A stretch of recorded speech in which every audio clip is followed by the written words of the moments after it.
That's nasty. Welcome back, guys. It's your boy, Chuck Nasty on Fantasy Football. You know what day it is. It is Tuesday of the Week 15 playoffs. In a couple of hours, the waivers clear. I hope you guys get somebody good.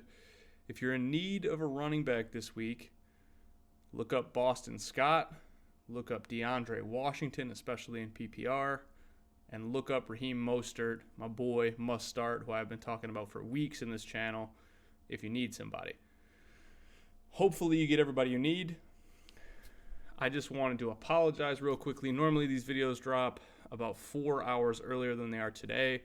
Unfortunately, real life called. I was stuck at work until 10 p.m. and I couldn't get off in time to record the video to meet the 7 o'clock deadline that I normally have. So sorry about that. Real life calls sometimes. Just make sure that you guys follow me on Twitter at ChuckNastyGG as well. I will post updates if I, for some reason, will not make an upload. But you guys know why you're here. Those of you that are brand new to the channel don't know why you're here. We give away fantasy football advice on this channel. All right? It has been a long day, but I'm going to make sure to upload a little bit of content for you guys so that you have a chance to win your league, get into the championship round if you're not in it already. But more so, you just need to win your matchup, make some money. That's what we're here for. So it's another week. Looking back at last week, there was some more NFL fuckery going on. The Denver Broncos, my team, and their rookie quarterback in his second NFL start destroyed the Houston Texans in Houston. I don't know what happened.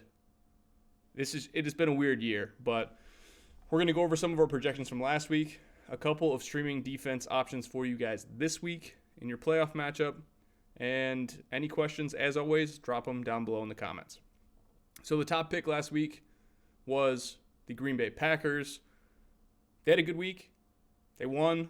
They were above average in sacks as we projected, but they actually were a little bit higher than I thought they were going to be. They had 4 sacks total, 1 interception, 15 total points allowed, 7 points.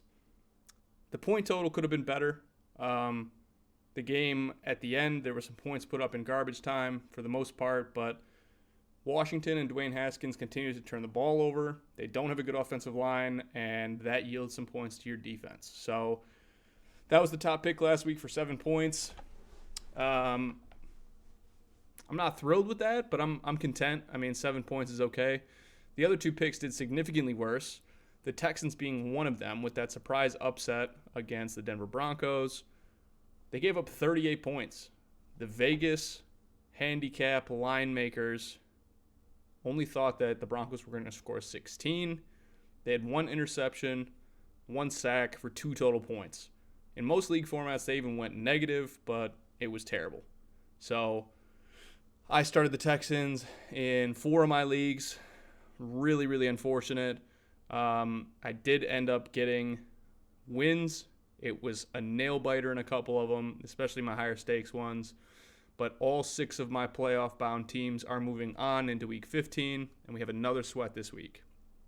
The third pick that we had was the Thursday Night Football pick last week, which should have been a great pick against Trubisky and the Chicago Bears, and then Trubisky decided that he was going to look like an MVP, or maybe that's just what Dallas' defense does to teams this year, because they have been getting blown out.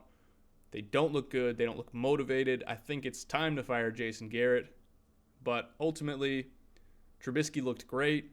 He was rushing for extra yardage. He had a rushing touchdown. He threw a ton of yards and a couple of touchdowns as well.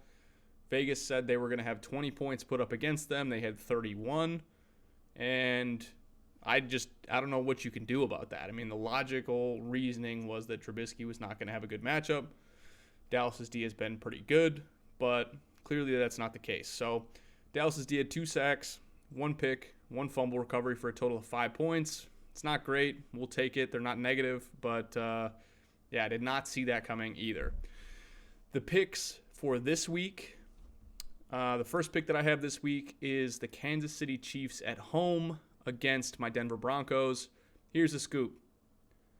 I didn't see Drew Lock coming out in his second NFL start throwing over 300 yards, multiple touchdowns, and then blowing out the Texans, because pretty much it's almost a guarantee that the Broncos can't make the playoffs.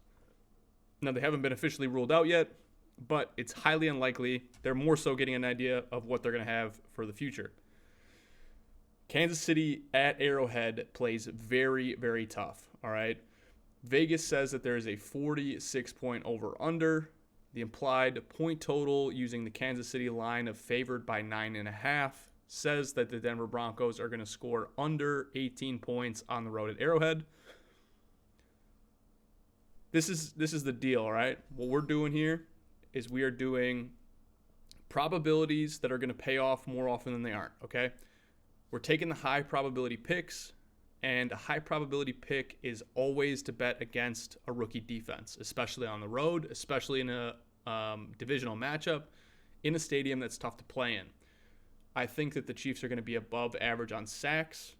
They're going to be above average on interceptions, and I really don't think that a 2-game sample size from Drew Lock is going to be good enough to be, not starting the Kansas City defense this week. So that is my number 1 pick for streaming defenses this week.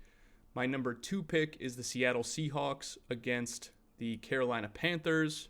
They are playing this game in Carolina. The Panthers have not looked good. In the last 7 games, Kyle Allen is averaging 1.7 interceptions and 4.9 sacks per game allowed. There are some serious points to be had here, but here's the deal. The Seahawks are clearly not the Legion of Boom that we know from the past. Most of those defenders are gone. They've been traded to other teams, and it seems like they're kind of hard to trust. We've watched these games. They seem like they're giving up chunk plays in a ton of scenarios. They're kind of hard to trust, right? I'm taking my chances on Kyle Allen averaging his standard run-of-the-mill interception, fumble recovery type deal, okay? I'm betting against Kyle Allen. I'm betting against the Ron Rivera-less Carolina Panthers. The implied point total is 48. Seattle's a 6-point favorite, which means that Vegas is expecting the Panthers to only score 21 points tops. So I like this matchup a lot. My third matchup for you guys to stream this week, and my dog is flipping out in the background, so just ignore that, is the Tampa Bay Buccaneers against the Lions. Speaking of untrustworthy defenses, enter Tampa Bay Buccaneers. But here's the scoop. This is another scenario where we are betting on the safe line here. The safe line is third string QB and David Blow. I don't even know how to say it. 47.5 point over under, 3.5 point line, which implies that Detroit's only going to score 22 points.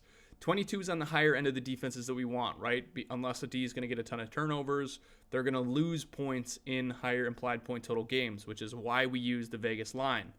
But David, I'm not even going to say his last name because I don't think I can pronounce it, is averaging 1.5 interceptions and 3.5 sacks per game in his first 2 games started. Now, small sample size, but we are betting against the rookie.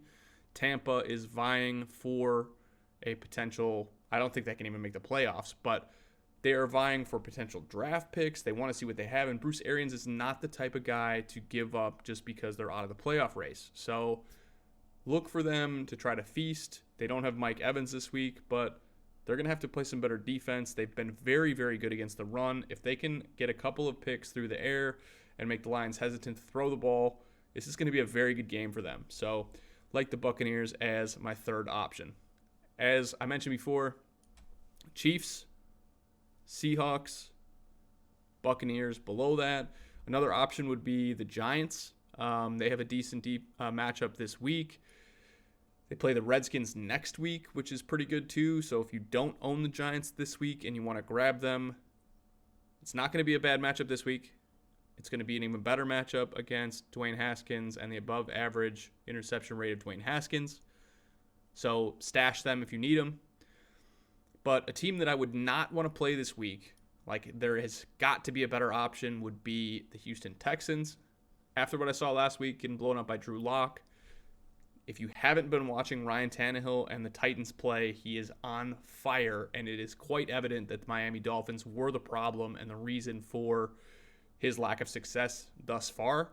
He looks great. They're scoring a ton of points, and he's putting up a massive amount of fantasy points every single week. I love his matchup this week. I think it's a great idea to stream Ryan Tannehill this week. It is a terrible idea to even own the Houston Texans, okay? They don't have a good matchup next week. I don't like their matchup this week at all, and if you're going to stash an extra team to get some bench points in case you tie your opponent, make sure it is not the Texans. That's what I've got for you guys this week. As always, drop your questions for your specific rosters down below. Thank you guys so much for 300 subscribers. This is crazy. I didn't think 14 weeks ago we were going to get to this point, but hopefully I have helped some of you guys get into the playoffs. The potential to make some money is there, and we are earning together. If you are in my league, don't watch my video.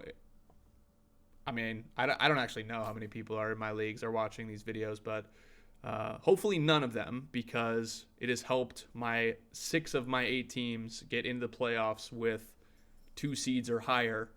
And this is a huge week this week. So I wish you guys the best of luck. If I can help in any way, drop a comment, subscribe to the channel, and good luck. I will see you on Thursday for the Start Sit.